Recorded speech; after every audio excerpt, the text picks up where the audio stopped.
جب اللہ تعالیٰ نے کہا کہ میں اپنی عبادت کے لیے ایک اور مخلوق پیدا کرنا چاہتا ہوں جو میری عبادت کرے، تو فرشتوں نے کہا، اے اللہ، آپ نے پہلے جنات کو بھی پیدا کیا تھا تو انہوں نے زمین پر فساد برپا کر دیے۔ اب آپ ایک اور مخلوق پیدا کرنا چاہتے ہیں۔ آپ کی عبادت کے لیے ہم ہیں نا، جو ہر وقت آپ کی تسبیح کرتے ہیں۔ یہ فرشتوں کا اعتراض نہیں تھا، بلکہ وہ اپنی بات کی وضاحت چاہتے تھے، کیونکہ جنات کی شراگیزیاں وہ دیکھ چکے تھے۔ تو اللہ پاک نے فرمایا، اے فرشتوں، بے شک تم میری عبادت کرتے ہو، لیکن میں جو مخلوق پیدا کروں گا وہ میری عبادت کے ساتھ ساتھ اپنے دنیاوی کام بھی کرے گی۔ اور پھر اللہ پاک نے حکم دیا، جاؤ اور پوری زمین سے جتنی قسم کی مٹی ملے لے آؤ۔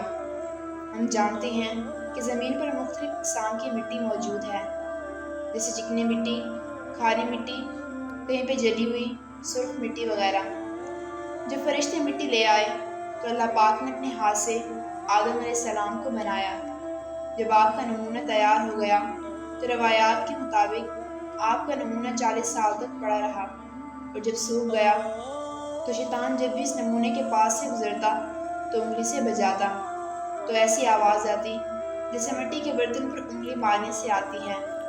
آدم کا مجسمہ جو کہ اندر سے کھوکھلا تھا، تو ایک دن شیطان ہوا بن کر اندر گھس گیا اور پھر باہر نکل آیا اور بولا، اللہ پاک جو نئی مخلوق کو پیدا کرنے جا رہا ہے وہ تو اندر سے بہت کھوکھلی ہے اور کبھی بھی ثابت قدم نہیں رہ سکے گی۔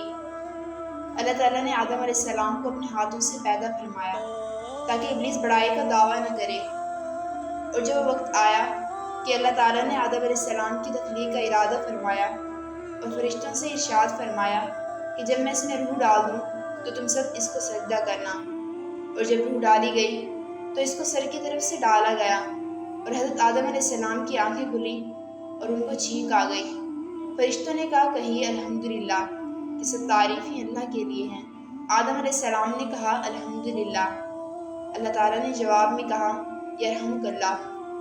آنکھیں کھلنے کے بعد آدم علیہ السلام کی نظر سب سے پہلے جنت کے پھلوں پر پڑی، تو وہ ان کو جلدی میں توڑنے کے لیے اٹھے، لیکن چونکہ ٹانگوں میں جان نہیں تھی اس لیے گر پڑے۔ اسی لیے اللہ پاک نے فرمایا، انسان تو جلد بازی کا بنا ہوا ہے، یعنی جلد بازی انسان کی فطرت میں شامل ہے۔ تخلیق کے بعد آدم علیہ السلام کا قد 60 ہاتھ تھا۔ پھر اللہ پاک نے آدم علیہ السلام سے کہا، اے آدم، جاؤ اور فرشتوں کی اس جماعت کو سلام کرو، سنو وہ کیا جواب دیتے ہیں، اور پھر یہی سلام اور طریقہ کار تمہارے اولاد استعمال کرے گی۔ حضرت آدم علیہ السلام نے جا کر فرشتوں سے کہا، السلام علیکم۔ فرشتوں نے جواب میں کہا، وعلیکم السلام ورحمۃ اللہ، یعنی جواب میں ورحمۃ اللہ کا اضافہ ہو گیا۔ جس دن آدم علیہ السلام کی تخلیق ہوئی وہ جمعے کا دن تھا۔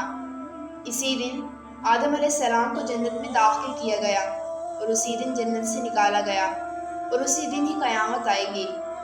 حضرت آدم علیہ السلام جمعے کے دن عصر اور مغرب کے وقت کے دوران پیدا کیے گئے۔ آدم علیہ السلام کی تخلیق کے بعد اللہ تعالیٰ نے فرشتوں کو حکم دیا کہ سجدے میں گر جاؤ، تو سارے فرشتے سجدے میں گر گئے، ماں سوائے شیطان کے، جو کہ غرور میں آ گیا اور کافر و مردود قرار پایا۔ اور جب ہم نے فرشتوں کو حکم دیا کہ آدم علیہ السلام کو سجدہ کرو تو وہ سب سجدے میں گر پڑے، لیکن ابلیس نے سجدہ نہ کیا اور غرور میں آ کر کافر بن گیا۔